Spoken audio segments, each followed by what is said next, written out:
Hey guys, Chris here, and I'm a Ukrainian Canadian. Today is August 9th, 2024.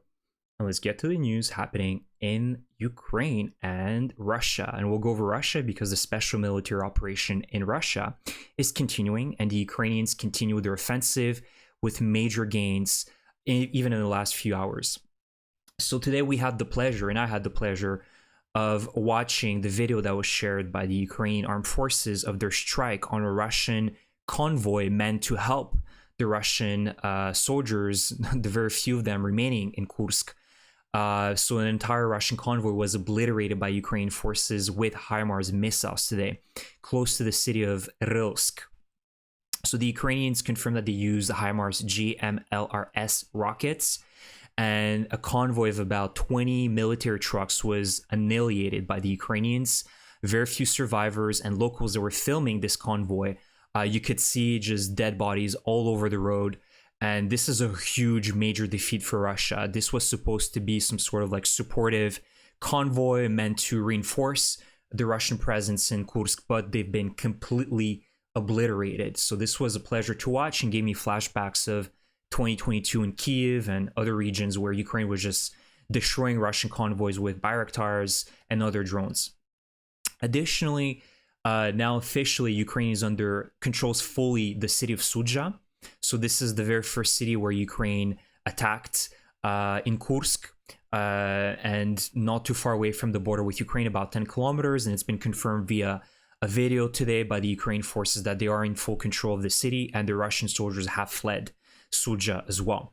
The Ukrainians also continue extending their control. It's still unclear where exactly the Ukrainians are, but some are suggesting that they're about 20 kilometers away from the nuclear power plant in Kursk. Yesterday, I told you guys that I don't think the Ukrainian strategy right now is to go after the nuclear power plant, because very likely that the Russian soldiers have already reinforced their presence there. They have brought some troops, and it's priority number one for them to defend this nuclear power plant. But I think that Ukraine really wants to get as close as possible to make things very difficult close to the area of the nuclear power plant, and also go after the city of Lvov. Let's take a look at the map, because there's a lot of cities, a lot of areas that we have never heard in the past. And so I think that it's good to take a look on Deep State, which now they have started updating the map in Kursk, now with a delay, of course, because they don't want to reveal the Ukraine positions. So this update is as of August 6th, so a few days ago. So Sudzha now is fully under Ukraine control. Great news. Additionally, the Ukrainians continue pushing northwest of Sudzha towards Rylsk, and this is where the Russian column or convoy was defeated and obliterated by the Ukrainians here. And Rylsk is a quite major town of about 12 to 15,000 people. So if Ukraine would be able to take control over this city, this would be another really big win for Ukraine. Additionally, the Ukrainians continue on pushing towards Kurchatov. Now, there's reports mentioning that this area has completely lost electricity because transforming station has been destroyed by the Ukrainians. Now, this is according to locals. And I think that the main goal for the Ukrainians is to really get to Lvov, because this is a major railway hub that connects several regions in northern Russia and also the southern district of Russia between the border with Ukraine and Russia. So Lvov will certainly be one of those objectives for the Ukrainians if they can manage to get there.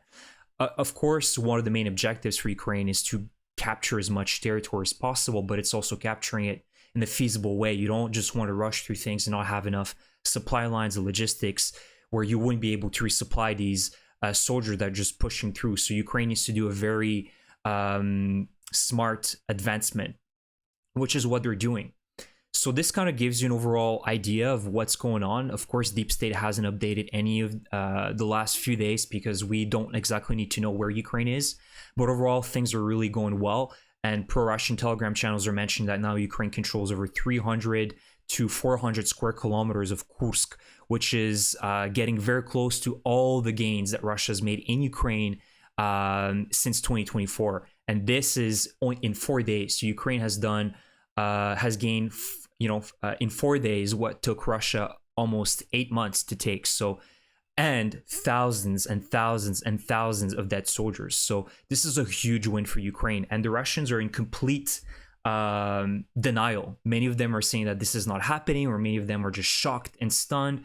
They cannot believe that this is happening, and they're really undergoing the several stages of grief right now. And I'm pretty sure that right now they're still in the denial stage. The acceptance is still far away from them. But another thing I need to mention, however, is that we're all very excited, but we cannot underestimate the Russians. Of course, you know, right now Ukraine is making exceptional gains, but we need to be very aware that Russia will certainly organize itself in the next few days, perhaps a week, and we cannot underestimate them. They will be able to do a counterattack. It's obviously going to happen. And so Ukraine needs to plan things accordingly, because Russia still has a lot of troops. They have a lot of reserves that they will be moving, but this also presents opportunities for Ukraine to then perhaps launch other offensives in occupied territories in Ukraine where there's going to be less Russian presence. So overall, things are looking really good. And also the Ukrainian forces are digging in the liberated settlements in Kursk. They're building fortifications and bettering the fortifications as well that were existing. So overall, things are really great in Kursk. Another great news is that overnight, the Ukrainians struck the Lipetsk airbase that is not too far away from Kursk, and massive explosions and detonations could be seen overnight. So this is literally Groundhog Day, because this reminds me exactly of the Morozovsk events last week, where the Ukrainians did the exact same thing. They hit an ammunition depot full of glide bombs, missiles, and probably fuel, and huge explosions could also be heard in Morozovsk. We saw the images of the aftermath, absolute devastation, and you can see that the same can be applied in Lipetsk. This is the today's satellite image confirming that this ammunition depot has been completely obliterated thanks to Ukrainian long-range drones. Some pro-Russian channels are claiming that over 700 glide bombs and kits were destroyed in this specific area. And there was also several jet fighters that were stationed on tarmac, but this ammunition depot is quite far away from the tarmac. So I doubt that they were destroyed or damaged as a result of this, but you never know. And of course, I think the main strategy and objective why the Ukrainians attack Lipetsk is because it's very close to Kursk, and likely that the Russians were planning to launch air operations against Ukrainian troops in Kursk. So this is definitely going to complicate their operations and limiting their counteroffensive abilities. They're going to be flying much more blind, and they'll have to rely on convoys rather than also rely on their air force. So this is also magnificent news. And just to finish it off, now we're speaking about a completely different region. It just shows that Ukraine is really trying to stretch the front line for the Russians. The Ukrainians share with us another great video today of a successful sabotage operation at the Kinburn Spit. Now, this is close to Crimea, and we've talked about the Kinburn Spit in the past. And this is one of those areas where there is Russian presence, and so there was a Ukrainian special force operation here overnight, and they shared a 2-minute video of this operation. They were able to penetrate enemy defenses with speedboats, FPV drones, and jet skis, and just really confuse the enemy. They confirmed that they destroyed 6 armored vehicles and eliminated about 30 Russians in the process. And just to give you an idea where the Kinburn Spit, because it's been a while since we've talked about this region, let's take a look at the map. It's really south, so it's right beside Crimea. So the Kinburn Spit is literally here. So you can see it's not too far away from Ochakiv. And so the Ukrainians performed a raid here, essentially trying to, confuse the Russians, make them think that perhaps, now it's just a theory, perhaps that Ukraine is also attempting to do an offensive here, although we know that it's unlikely that this is the case. But overall, you can see that Ukraine has really picked up the momentum, and who would have thought a week ago that this would be happening right now. So overall, things are going really well for Ukraine. Yes, there are difficult front lines for Ukraine right now. We've talked about Pokrovsk, Mirnograd, and the New York front line. Yes, Russia is gaining some ground in this sector, but it's much more slower compared to what we're seeing in Ukraine. And many people have been saying, why did they launch an attack in Kursk? They could have utilized these troops in this sector. I think that the surprise effect would not have been here. The Russians were definitely anticipating, if there would have been one counteroffensive, they definitely would expect it to be here. And they were completely stunned by the offensive in Kursk. So here, Ukraine would definitely not have had the same gains as compared to Kursk. So I think that Ukraine is perhaps thinking that, okay, we are ready to trade some territory around Toretsk, New York, all these settlements around the Ocheretine, Pokrovsk area, and we're really going to defend hard around the Pokrovsk highway. And truly, in my opinion, this could be a smart strategy because Pokrovsk is a very large city. It's as big as Bakhmut, about 60 to 70,000 people strong, and Russia simply won't be able to just go through it. I believe and I hope that Ukraine has built some fortification lines at the outskirts of Pokrovsk, so they will be ready to meet the enemy. I really do think that. And so I think the strategy right now is to allow the Russians, yes, to gain some territory here, but you can see that this is taking them months, right?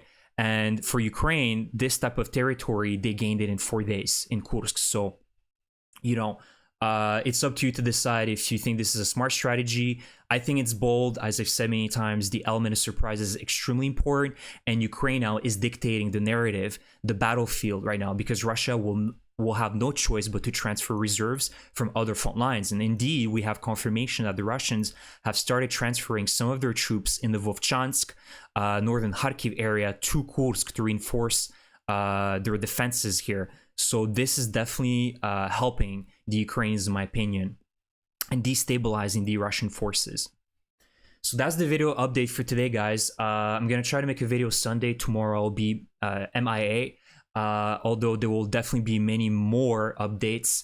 But again, we need to also keep ourselves grounded. We need to understand that the Russians will be able to eventually mount some sort of counteroffensive and stabilize the situation. But right now, I'm just very ecstatic in seeing that the Ukrainians are proving to the world that Russia is bluffing, Russia is not a superpower, and Ukraine can indeed attack Russia, invade them, and show its strength, which is something that Russia recognizes and respects. This is the only thing that Russia understands, is strength and power. So that's the video update for today, guys. I hope you enjoyed my update.